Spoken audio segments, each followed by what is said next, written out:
कहानी शुरू होती है दिल्ली की एक ठंडी शाम से। हवा में नमी थी, बादल भारी थे और कहीं दूर गड़गड़ाहट की आवाज आ रही थी।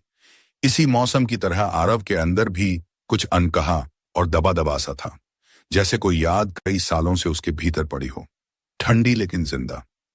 और ठीक उसी शाम एक नाम उसके मोबाइल पर चमका। माया। वही माया, उसका पहला प्यार, उसका अधूरा इश्क, उसकी सबसे बड़ी तकलीफ और सबसे मीठी याद। 12 साल बाद साकेत के कॉफी हाउस का कोना वही था जहां कभी दोनों घंटों बैठा करते थे। दीवारें बदल गई थीं, साज सज्जा बदल गई थी, पर आरव वही था, घबराया, बेचैन और भीतर तक हिलता हुआ। जब दरवाजा खुला, बारिश की बूंदें हवा के साथ अंदर आईं और उसके पीछे माया। हल्की क्रीम रंग की साड़ी, भीगी हुई बालों की लटें गर्दन से चिपकी हुई, चेहरे पर वैसी ही नरम मुस्कान, मगर आंखों में एक परिपक्वता, जैसे बरसों ने उसे और खूबसूरत बना दिया हो। आरव बस देखता ही रह गया। 4 कदम चलकर माया उसके सामने बैठी और 2 पुरानी धड़कनें एक ताल में धड़क उठी। कैसे हो? माया की आवाज वही थी, धीमी, गर्म और सीधे दिल में उतर जाने वाली। आरव हंस तो दिया, मगर आंखों में हल्की नमी थी। तुम्हें देखकर अच्छा हूं, माया समझ गई। शायद वो हमेशा समझती थी। कॉफी के साथ बातचीत शुरू हुई, धीरे धीरे, जैसे दो लोग किसी टूटे पुल को दोबारा जोड़ रहे हों। पुराने दिनों की बातें, कॉलेज की मस्ती, पहली बार हाथ पकड़ने की हल्की झिझक, रात के चांद के नीचे किए गए वादे। माया हंसती थी और उसके गालों पर पड़ने वाले गड्ढे को देखकर आरव की सांस अटक जाती। तुम अब भी वैसे ही मुस्कुराती हो, उसके मुंह से अनायास निकल गया। माया की आंखें शांत हो गईं। तुमने देखना बंद कर दिया था आरव, मुस्कान तो हमेशा थी। एक पल को माहौल भारी हो गया, फिर अचानक बिजली कड़कने लगी और बारिश तेज हो गई। माया खिड़की की तरफ देखती रही, मानो बारिश हमेशा से उसकी साथी रही हो। आरव ने उसके हाथों पर नजर डाली। वही मुलायम उंगलियां, वही हल्की सी ठंडक, वही याद। चलो बारिश में चलते हैं, माया ने अचानक कहा। आरव चौंका। भीग जाओगी? पहले भी भीगती थी, तब तुम साथ थे, और उस बरसों पुराने एहसास को जगाने के लिए काफी थी। दोनों बाहर निकले। बारिश ठंडी थी, पर उनके बीच की हवा गर्म। माया ने ऊपर हाथ फैलाए, चेहरे पर बूंदें गिरने दी। आरव बस देखता रहा, हर बूंद जैसे उसका खोया हुआ अतीत उसे लौटा रही थी। एक बूंद माया के गाल पर फिसली। आरव ने अनायास हाथ बढ़ाया। अभी भी आदत है? माया ने मुस्कुराते हुए पूछा। छोड़ नहीं पाई, उसने धीरे से जवाब दिया। उनकी उंगलियां, जो बरसों पहले जुदा हो गई थीं, धीरे से फिर एक दूसरे में समा गई। बारिश बढ़ती गई, कपड़े भीग गए, हवा ठंडी हो गई। माया कांपी थोड़ी। आरव ने तुरंत कहा, पास में होटल है, चलो, गर्म हो जाओगी। माया ने बस सिर झुका दिया, बिना मना किए। यह वही भरोसा था जो कभी टूटा था मगर मरा नहीं। होटल का कमरा गर्म था। माया बाल संवारने लगी और उसके भींगे हुए बालों से पानी की बूंदें गिरती रहीं।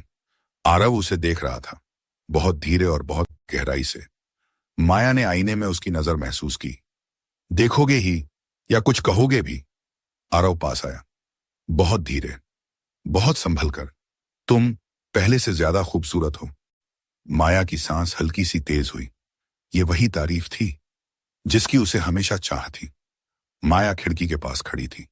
भीगने की वजह से साड़ी का कपड़ा उसकी कमर से चिपका था। उसकी पीठ के ऊपर से गिरती बूंदें, उसके बदन की गर्माहट और कमरे की शांत रोशनी, सब कुछ मिलकर उस पल को बहुत गहरा बना रहे थे।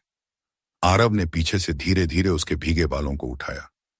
उसकी उंगलियां माया के गर्दन के पास पहुंची, जहां कभी वह हल्की सी सिहर उठती थी।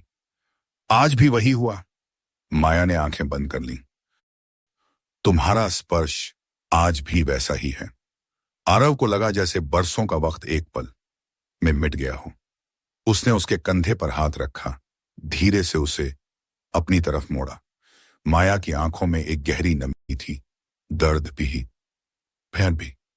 तुम्हें पता है, उसने धीमी आवाज में कहा, मैंने तुम्हें कभी छोड़ा ही नहीं था। आरव ने उसका चेहरा हथेलियों में थाम लिया। उनके माथे एक दूसरे से टिक गए। कमरे की हवा गर्म थी, सांसें करीब थीं और दिलों की धड़कनें तेज। उनकी उंगलियां एक दूसरे में उलझीं। फिर आरव ने उसके गाल को छुआ और माया दयन उसके सीने से लग गई। बरसों की दूरी पिघल रही थी, बहुत धीरे, बहुत नरमी से।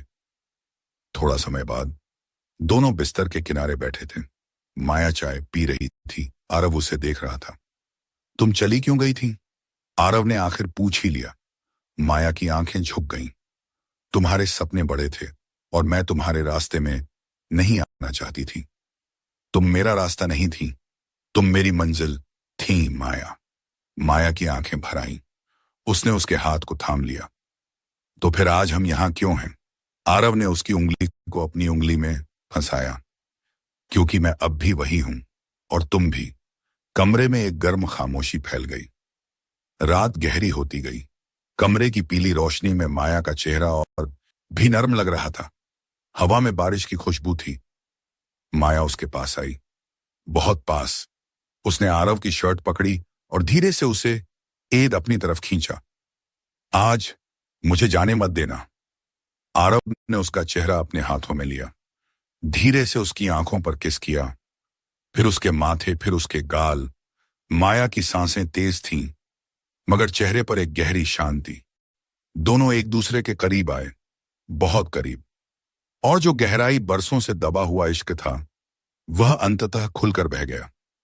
इसमें कोई जल्दबाजी नहीं थी, कोई अधीरता नहीं।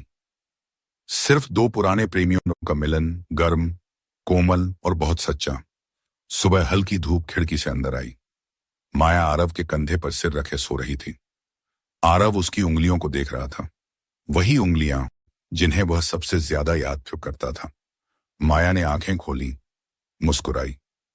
सुबह हो गई? आरव ने उसके माथे को चूमा। हां, एक नई सुबह। माया ने धीरे से पूछा, क्या ये मुलाकात आखिरी तो नहीं? आरव मुस्कुराया। तुम चाहो तो ये शुरुआत है। माया ने अपना हाथ उसकी छाती पर रखा। आरव, मुझे अब किसी शुरुआत से डर नहीं लगता, क्योंकि इस बार तुम साथ हो। दोनों होटल से बाहर निकले। बारिश थम चुकी थी, लेकिन हवा में वही ताजगी थी जो दो दिलों की होती है, जिन्हें बरसों बाद फिर से अपना घर मिल जाए। माया ने आरव का हाथ पकड़ा, खुलेआम, बिना डर, बिना झिझक। आरव, हां, अब दोबारा मत खोना मुझे। आरव ने उसका हाथ और कसकर पकड़ लिया। अब खोने का सवाल ही नहीं, और दोनों साथ चल पड़े, एक ऐसे रास्ते पर जहां बरसों का इश्क अब आखिरकार अपना मुकाम पा रहा था।